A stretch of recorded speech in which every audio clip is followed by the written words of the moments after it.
Hoje estou aqui com o consultor, professor Dr. Ademir Rodrigues, com o seu livro Como Atingir o Ponto E da Mulher. Boa tarde, professor. Boa tarde, é um prazer estar com você e falar sobre o livro e sobre a importância dele para a mulher. E o livro fala sobre hábitos. O que é um hábito? Bem, um hábito é tudo aquilo que nós fazemos, repetimos, habituamos a fazer aquilo. Então, nós temos diversos modelos de hábito. Nós começamos aprendendo alguma coisa, como se forma um hábito, por exemplo, até para que você, telespectador, entenda melhor. Nós fazemos alguma coisa por acaso, repetimos essa coisa e continuamos a repetir e aprendemos a fazer. Aí forma o hábito. Quando nós continuamos a fazer isso muito de manhã, todos os dias e várias vezes ao dia, pode se tornar um vício. E quando isso se torna tão necessitado, tão forte na vida da gente, de ter que repetir, sem controle, chama-se compulsão. Então, nós não sabemos as coisas e aprendemos, formamos o hábito. O hábito repetido muito de forma descontrolada forma um vício. E o vício vai para a compulsão e forma as coisas ruins que nós muitas vezes não queremos. Mas hoje o objetivo nosso seria realmente falar dos hábitos de uma forma geral e dos bons hábitos. Como que as pessoas podem saber se o hábito é bom ou se o hábito é ruim? Essa pergunta é muito interessante pelo seguinte, nós desenvolvemos hábitos em todas as áreas da nossa vida pessoal. Na área pessoal tem hábitos de saúde, hábitos de higiene. Eu levanto todo dia de manhã, lavo o rosto, escovo os dentes. Eu me alimento todo dia às 11 horas da manhã, ou não tenho horário para me alimentar. Se eu tiver um hábito alimentar de todos os dias, às 11 horas, e ter um padrão alimentar, é um bom hábito. Mas se eu não tiver horário, o dia que dá eu almoço às 11, o dia que não dá eu almoço 1h da tarde, eu tenho um mau hábito. Por quê? Porque o meu corpo depende daquela regra para ele funcionar bem. Então, o mau hábito é quando eu faço uma coisa que foge do equilíbrio meu como pessoa. Por isso que chama o ponto E, é o ponto de equilíbrio. E quando nós pensamos em fazer esse ponto do equilíbrio, não é que existe um ponto apenas.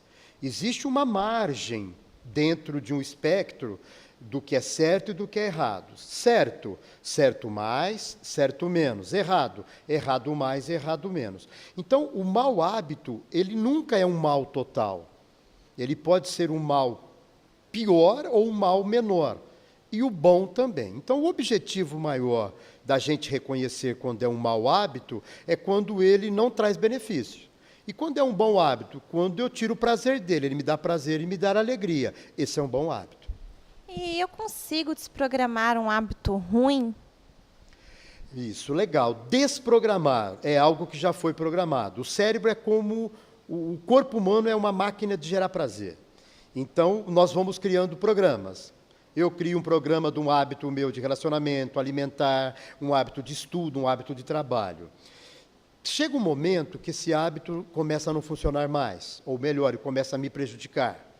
Então, quando um hábito começa a prejudicar a nós, a mim ou a você, o que você deve fazer? Desprogramar. O que é desprogramar?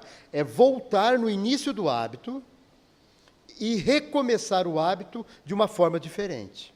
Esse é o segredo. Por quê? Porque o cérebro é impresso as coisas no cérebro. O programa está lá.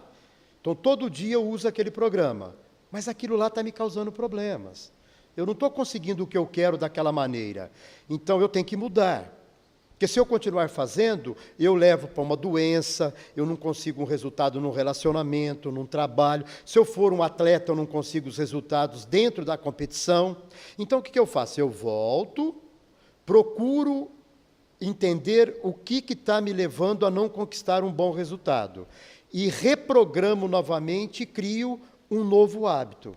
Para qualquer coisa que eu faço, tem como voltar na mente, na origem do primeiro aprendizado e reprogramar. Esse desprogramar, nós fazemos também quando as crianças em idade escolar, tanto a menina como o homem, o menino, também eles gravam coisas que não são boas. Um medo, por exemplo. Eu tenho medo de barato, um medo de altura, um medo de avião.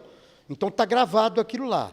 E todas as vezes que ela lembrar de um avião, se for por avião, ela vai reproduzir o medo. Isso é um programa. E, por exemplo, se for um vício, a pessoa é fumante, ela quer parar de fumar, tem como desprogramar isso? Tem. Qualquer coisa que você programou, você pode desprogramar. E você pode também tornar alguma coisa até melhor. Mas quando uma pessoa tem um vício como o tabagismo, como o alcoolismo, como drogas pesadas, cocaína, crack, remédios, que é uma das drogas maiores hoje em dia também, o que a gente faz? A gente retorna, antes dele ter iniciado o vício, pega a primeira experiência dele antes e reprograma em cima. Agora, aí tem uma coisa importante a ser explicado ao telespectador. O vício que gera prazer, nós temos que, antes de desprogramar o vício, encontrar uma forma para satisfazer aquele prazer internamente. Por exemplo, cigarro. Por que as pessoas fumam? Para relaxar. Nós trabalhamos com empresários, pessoas de sucesso, que antes de entrar numa reunião, ele tem que fumar para relaxar. Aí ele produz bem. Se eu quiser eliminar o hábito dele, eu vou causar um dano maior. Ele não vai fazer boas reuniões, não vai fazer bons negócios.